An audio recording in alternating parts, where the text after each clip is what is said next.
Assalamualaikum warahmatullahi wabarakatuh. Salam penyuluh hukum. Sahabat penyuluh, perlu diketahui bahwa saat ini penyuluh hukum sudah mempunyai organisasi profesi yang bernama Persatuan Penyuluh Hukum Seluruh Indonesia atau yang disebut dengan Perluhmi.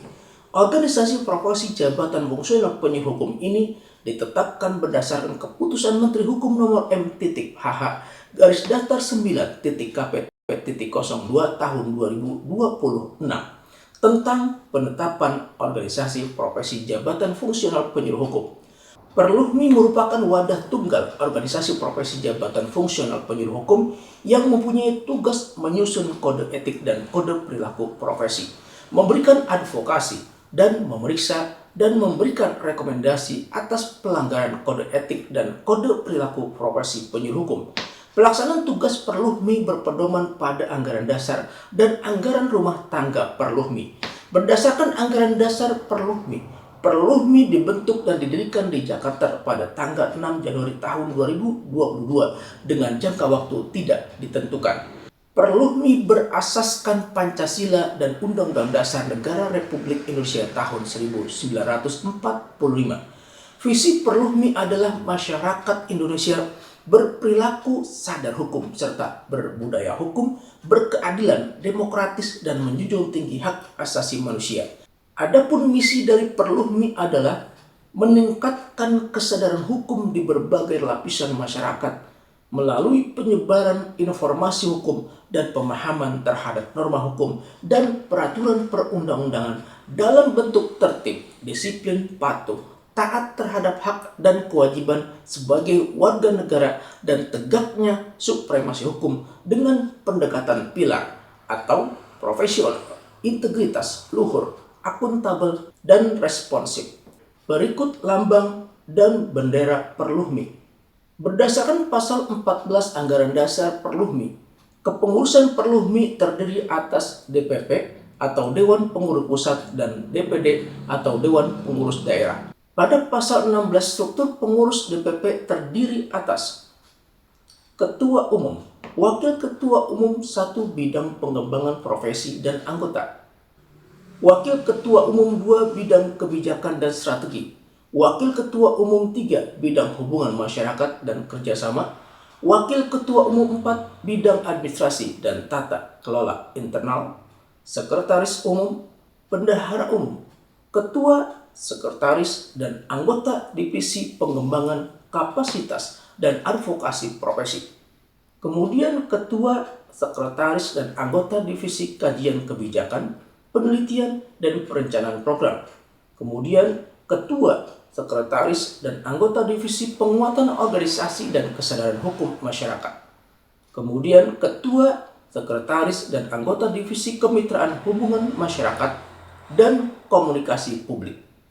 Kemudian Ketua, Sekretaris, dan anggota Divisi Keanggotaan dan Kesejahteraan, dan Ketua, Sekretaris, dan anggota Divisi Sekretariat dan Dukungan Administrasi.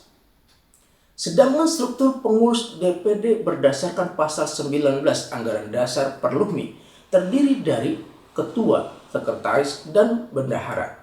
Dalam hal diperlukan dapat dibentuk bidang dan atau seksi berdasarkan pada kebutuhan. Keanggotaan Perluhmi berdasarkan pasal 20 Anggaran Dasar Perluhmi. Pada pasal 3 Anggaran Rumah Tangga Perluhmi terdiri atas anggota biasa, anggota luar biasa, dan anggota kehormatan. Anggota biasa merupakan penyuluh hukum yang ditugaskan pada lembaga negara, kementerian atau lembaga pemerintah non-kementerian di wilayah, lembaga non-struktural di wilayah, pemerintah daerah provinsi dan atau pemerintah kabupaten atau kota. Anggota luar biasa merupakan penyuluh hukum yang telah diberhentikan dengan hormat dari jabatannya sebagai pejabat fungsional penyuluh hukum yang berjasa pada Perluhmi. Sedangkan anggota kehormatan terdiri atas pejabat negara, pejabat pemerintah, atau tokoh masyarakat yang berjasa dan berperan serta berkontribusi besar terhadap pembinaan kesadaran hukum masyarakat. Berdasarkan keputusan Ketua Umum Dewan Pengurus Pusat Persatuan Penyuluh Hukum Seluruh Indonesia nomor KU _01 SK _01.08 garis datar 25 tahun 2025 tentang susunan pengurus Dewan Pengurus Pusat Persatuan Penyuluh Hukum seluruh Indonesia periode tahun 2025 sampai dengan tahun 2028. Susunan pengurus Dewan Pengurus Pusat atau DPP Persatuan Penyuluh Hukum seluruh Indonesia atau Perludmi periode tahun 2025 sampai dengan tahun 2008 terdiri atas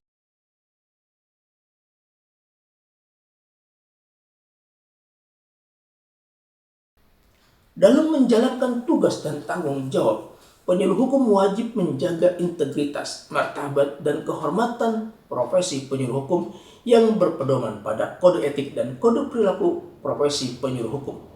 Berdasarkan pasal 2 Peraturan Persatuan Penyuluh Hukum seluruh Indonesia nomor 15.001/Perludmi/6 tahun 2026 tentang kode etik dan kode perilaku profesi penyuluh hukum yang ditetapkan dan ditandatangani oleh Ketua Perludmi pada tanggal 4 Juni tahun 2026. Kode etik dan kode perilaku penyuluh hukum disusun dengan tujuan untuk membentuk dan membina penyuluh hukum berdasarkan tata nilai profesional, integritas, luhur, akuntabel, dan responsif. Berikut kode etik dan kode perilaku profesi penyuluh hukum. Sahabat penyuluh, demikian tentang organisasi profesi Perludmi. Semoga bermanfaat. Wassalamualaikum warahmatullahi wabarakatuh. Salam penyuluh hukum.